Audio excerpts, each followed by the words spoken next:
Welcome back to the channel, good friends. Brian from Apex Detail. Today, I would like to share the best possible way to improve deep scratches through a car or an automobile's painted surfaces.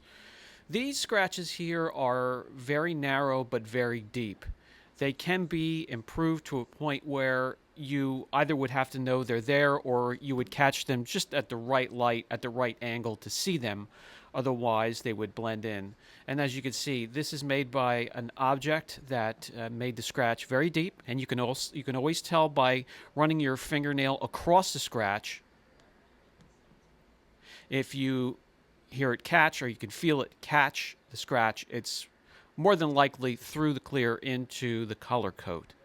The first thing you want to do before any type of correction is to clean the surface properly. That's with whatever wash routine you use, a bucket wash or rinseless. And then your full decon, iron remover, clay, and I often follow up after that with a panel prep.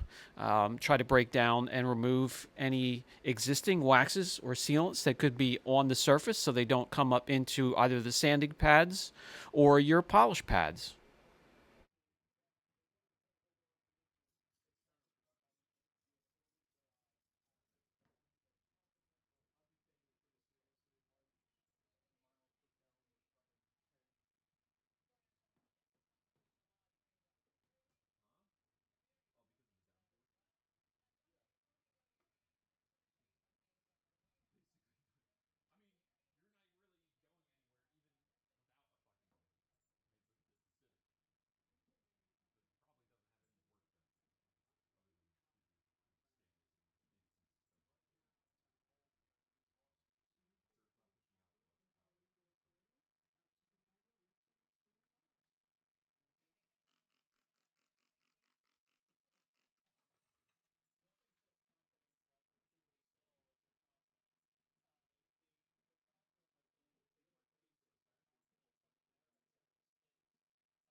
We now have a smooth surface that is squeaky, clean, contaminant free, and we are ready to correct. That happens to be one of the most important steps of the process. We are going to wet sand today. You can dry sand as well, but I like to wet sand because the moisture captures the dust and doesn't let it escape into the atmosphere of the shop. And that really can make extra work for us. You can sand with sheets and blocks. I love these handheld palm blocks that conform to the shape of the panel that you're sanding. So that's what I prefer.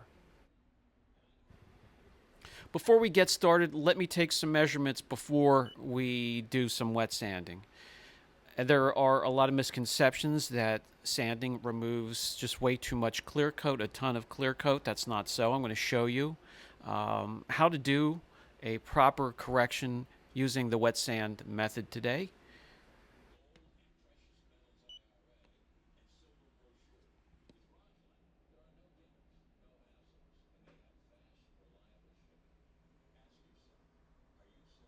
Okay, now I'm never going to get my camera to focus on this properly, but you're going to get the idea. If you look through the microscope here and we're looking up close at the scratch, it looks like there was talcum powder dumped into the valley of the scratch, and that's because the scratch caused jagged edges. So this will represent the scratch deep into the clear coat, and this would be the color coat here. So we've penetrated the color coat as well, but the light is refracting off of all of those jagged edges, and it's like walking into a crystal cave. All types of light refracting, reflecting back into your eyes, giving you that hideous look. A great reason I love wet sanding is for this purpose right here, keeping the surface temperature down. No matter how hard you are sanding, especially wet sanding, that surface will stay constant. You want to keep your correction area within 20 degrees of the surrounding areas. The ambient temperature, you don't want a swing of more than 20 degrees. It puts way too much stress on the clear coat. I use sanding often, and it is a safe method to remove imperfections. And I urge you to pick up some test panels at your local body shop or junkyard. They'd be more than happy to get rid of them. You can put them on a horse and practice you'll get comfortable rather quickly.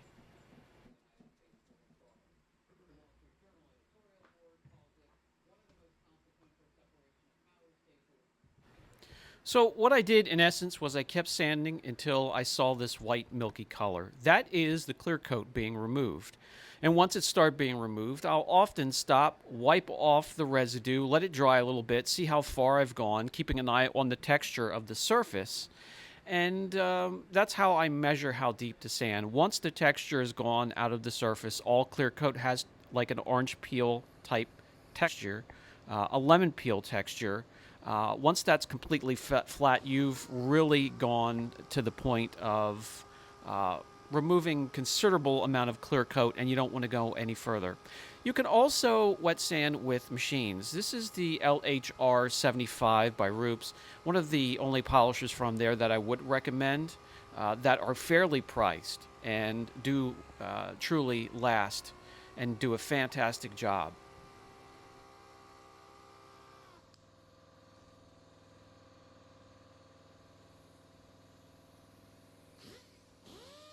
Even using a machine with all of that energy being transferred, the temperature is still being kept down and constant.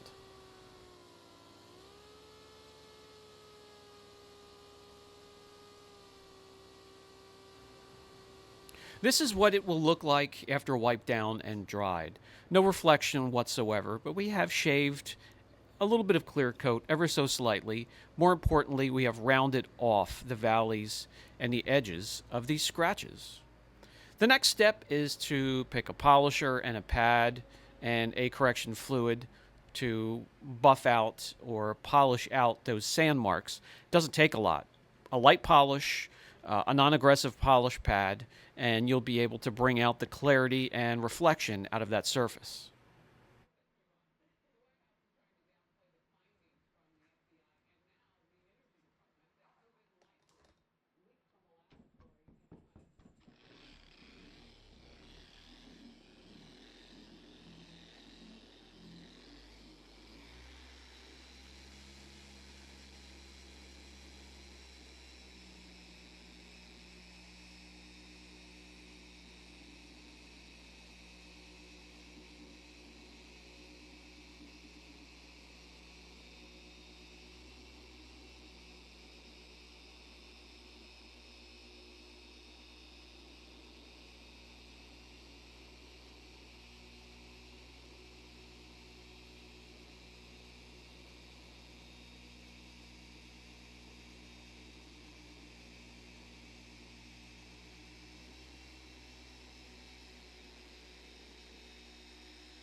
By the way, obviously, you can go after those scratches with a polisher and a pad, but take a look just using one hand without a ton of pressure on the polisher, how much the temperature spikes in that one area compared to its surrounding areas, the ambient temperatures in the 50s, 60s, and the temperature with a polisher jumps up 90, 100. It's way beyond a safe environment for clear coat.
And even when I lift the polisher and I'm finished up, it's still quite considerably higher than the surrounding areas. So I'm sure you can imagine, without me demonstrating here, how high those temperatures would spike if you're going with an aggressive pad, a lot of pressure, and aggressive correction fluids. The temperatures can go well beyond 30, 40, 50 degrees higher than the surrounding areas. As you can see, we have much improved look to the area. Yes, the scratchers are still there. You can't get rid of them without sanding them completely down and respraying at a body shop. However, if you don't know they're there, you might not see them whatsoever, or you'd have to be at just a perfect angle with the perfect amount of light to see them. You definitely will be able to see them with the harsh light of the swirl finder, but even under these conditions, the scratches look much, much better. And I know, again, my camera can't really focus on everything at once here, but you will get the idea. Here is before and after, looking up close at the valley of the scratch. Looks like there's powder dumped into the valley, white and hideous. Afterwards, after the wet sanding and everything has been rounded off and curved off, things have cleared up and noticeably better. And yes, the scratches are still there through the clear coat into the color coat. Why is that? Well, we have sanded and rounded off those jagged edges just like this.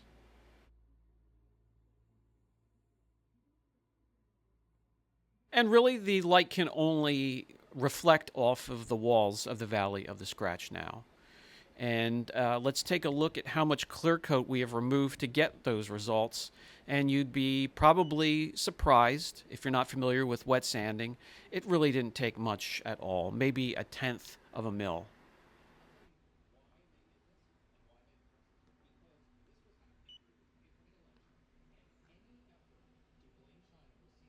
I hope that helps. If you want more of these types of videos, let me know down in the comments section. This has been Brian from Apex Detail. Catch you in the next video.